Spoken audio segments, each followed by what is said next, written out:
Hello friends, welcome back to my YouTube channel. कैसे हैं आप सभी लोग? आई होप आप सभी लोग ठीक होंगे। लास्ट एपिसोड जहाँ से ख़त्म किया था वहीं से एपिसोड शुरू करते हैं। लास्ट एपिसोड में देखा था लिंगली तेंगसिन से कहता है कि बताओ तुम क्या कहने वाली थी। एंड तभी वहाँ से यजुन चिल्लाने लगता है। वो चिल्लाते हुए कहता है कि जल्दी आ जाओ, ये मेरे फेवरेट फूड हैं। एंड फिर लिंगली का गुस्से में मुंह लाल, वो चिल्लाते हुए कहता है कि क्या तुम आज अकेले खाना नहीं खा सकते हो। एंड फिर वो तेंगसिन से कहता है एंजल तुम फिर से कहो क्या कहने वाली थी तुम मुझे।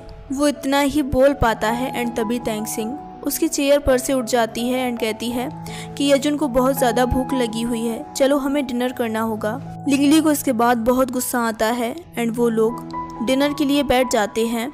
डिनर करते वक्त यजुन जो डिश लेना चाहता था वही डिश लिंगली उससे छिना लेता था। एंड ये तेंगसिन नोटिस कर रही थी। तेंगसिन कहती है लिंगली तुम ये क्या कर रही हो। एंड यहाँ पर यजुन फिर से दूसरी डिश उठाने लगता है। लिंगली फिर से उसे अपनी चॉपस्टिक से दूर कर देता है। अब यजुन को गुस्सा आ गया था एंड वो कहता है कि तुम्हारा इससे क्या मतलब है, तुम मुझे खाना क्यों नहीं खाने दे रहे हो। एंड फिर तेंगसिन समझ जाती है कि लिंगली काफ़ी गुस्से में है एंड वो समझाते हुए कहती है कि आफ्टरनून में मैं और यजुन ट्रैवलिंग, फूड एंड आर्किटेक्चर के बारे में बात कर रहे थे और कुछ नहीं। और वो कहती है पहले उसे डिनर कर लेने दो, फिर हम लोग रूम में चलेंगे, फिर मैं तुम्हें बताऊंगी कि मैं तुम्हें क्या बताने वाली थी, ठीक है। और वैसे भी यजुन हमारा गेस्ट है तो हमें उसे ऐसे परेशान नहीं करना चाहिए। और तब जाके लिंगली मानता है एंड कहता है ठीक है चलो जल्दी से डिनर करते हैं। एंड यजुन अपने मन में सोचते हुए कहता है तो लिंगली मुझसे इसलिए गुस्सा है क्योंकि मैंने उसे और तेंगसिन को बात नहीं करने दी। सच में ये फॉक्स तो बहुत डेंजर है। फाइनली अब मैं डिनर कर सकता हूँ। थोड़ी देर बाद वो लोग अपना डिनर फिनिश कर लेते हैं एंड फिर लिंगली तेंगसिन से कहता है चलो हम लोग अपस्टेयर्स पे चलते हैं। एंड फिर यजुन लिंगली से कहता है मिस्टर लिंगली मैं अपना इस शहर में ज्वेलरी शॉप खोलना चाहता हूँ, तो तुमने कहा था कि तुम मेरी हेल्प करोगे उसमें, तो क्या तुम मेरी हेल्प करने वाले हो।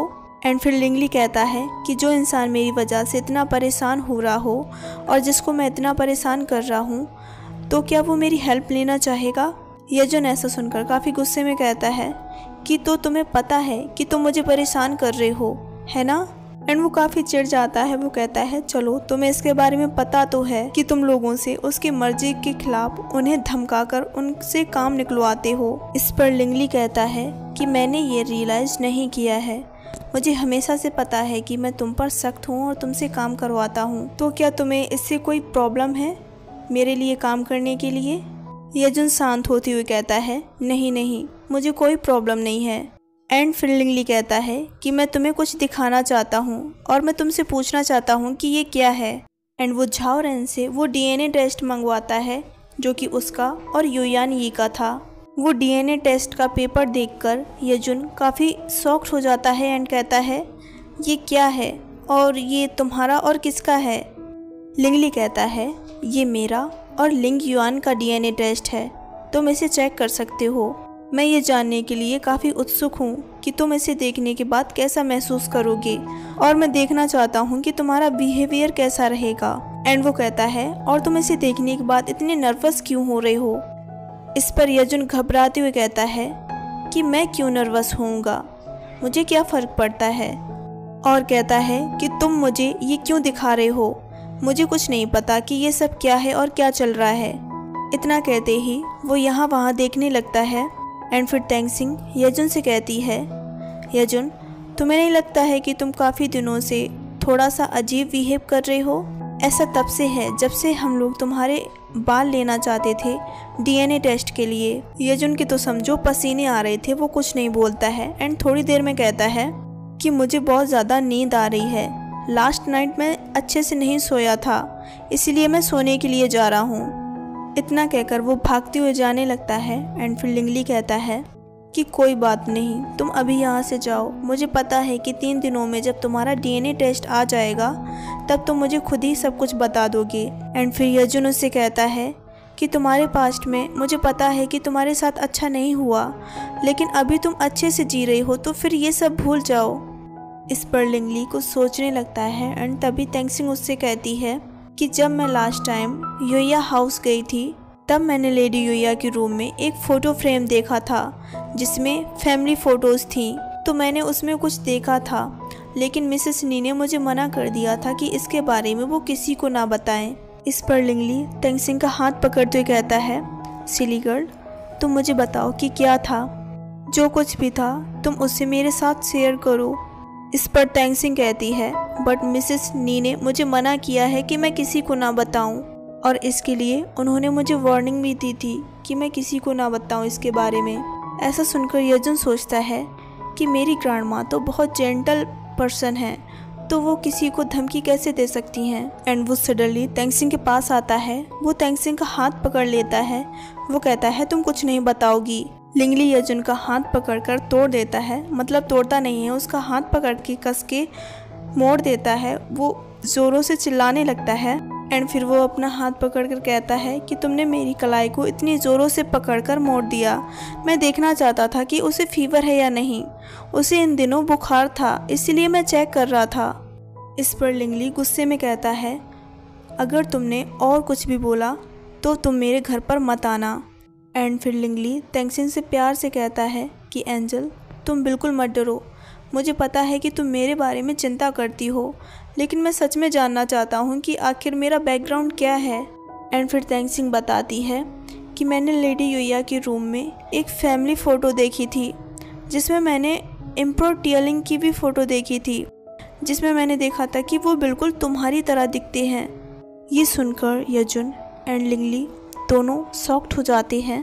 एंड फिर लिंगली याद करता है कि मुझे नहीं लगता है कि मैंने यंग एम्परर टियलिंग को देखा है और मैं उनसे मिला हूँ। एंड फिर झाओ ची वो न्यूज़ लेकर आता है जब एम्परर टियलिंग अपनी गद्दी पर बैठा था। एंड जब लिंगली उस पिक्चर को देखता है तो वो देखता है कि एम्परर टियलिंग बिल्कुल लिंगली की तरह सेम टू सेम लग रहे थे।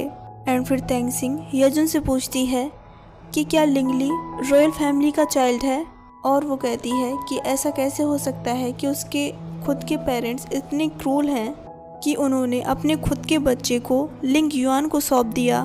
यहाँ पर यजुन सोचता है कि इतने सारे लोगों द्वारा छुपाई गई बात मेरे जैसा घटिया इंसान कैसे एक्सपोज कर सकता है, मैं आखिर इस सिचुएशन में क्यों पड़ा। एंड फिर लिंगली उससे डायरेक्टली पूछता है, तुम्हारी आंट युया मेरी मॉम है। ये सुनकर तेंगसिंग अचानक से शॉक्ड हो जाती है एंड कहती है, क्या सच में ये सच है।